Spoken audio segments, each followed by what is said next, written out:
Magandang araw, misteryosong babae po. Magandang araw po mga kaibigan. Andito na naman po ako. So ngayon, ipapakita ko po sa inyo ang aming daanan papunta doon sa kubo mga kaibigan. Pasensya na po sa busis ko. Ayan po ang aming daanan mga kaibigan sa ngayon kung makikita nyo, wala pa po siyang putik. Gawa ng medyo mainit-init po dito ngayon. Pero kung sobrang lakas po ng ulan, kapag lagi pong maulan, kapag sunod-sunod po ang ulan, sobrang putik po niyan mga kaibigan, hanggang tuhod o lampas pa po sa tuhod mga kaibigan. Ayan na po yung dinadaanan ko kasi wala naman pong ibang madaanan, kundi iyan lang po mga kaibigan, papunta doon sa kubo namin mga kaibigan. So, ipapakita ko din po sa inyo yung mga kaunting pananim namin mga kaibigan. So, kung makikita ninyo, medyo maputik pa rin po siya, pero dapat magdahan-dahan ka po sa paglalakad niyan mga kaibigan, gawa ng madulas po, sobrang dulas po mga kaibigan. Minsan kasi hindi ako nagbubutas kapag pupunta ako dyan kapag uuwi ako mga kaibigan galing sa bayan. Pasensya na din po kung hindi ako masyadong nakapag-upload, gawa ng ang layo po kasi ng bayan dito na pwede kong pag-charge ng aking cellphone mga kaibigan. Minsan hindi na rin po ako makalabas gawa ng sa sobrang lakas ng ulan. Tapos may madaanan pa po akong sapa na minsan bumabaha pa po. Yan po ang isa sa mga dahilan mga kaibigan. So, yan po yung aming bakuran.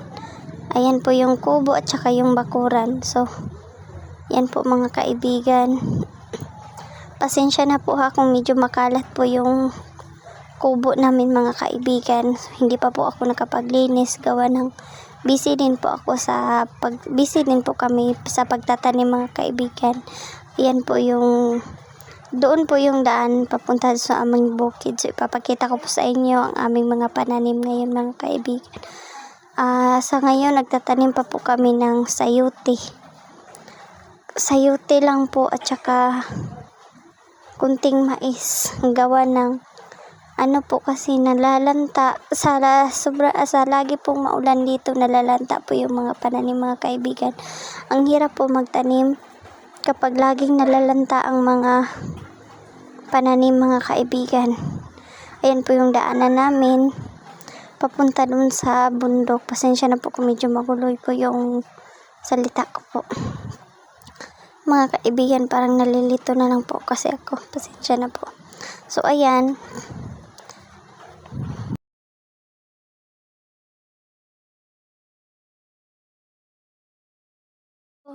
pinakita ko lang ulit yung daan mga kaibigan. Kumbaga iyan po yung daan at ito yung sinasabi kong sayotihan namin mga kaibigan.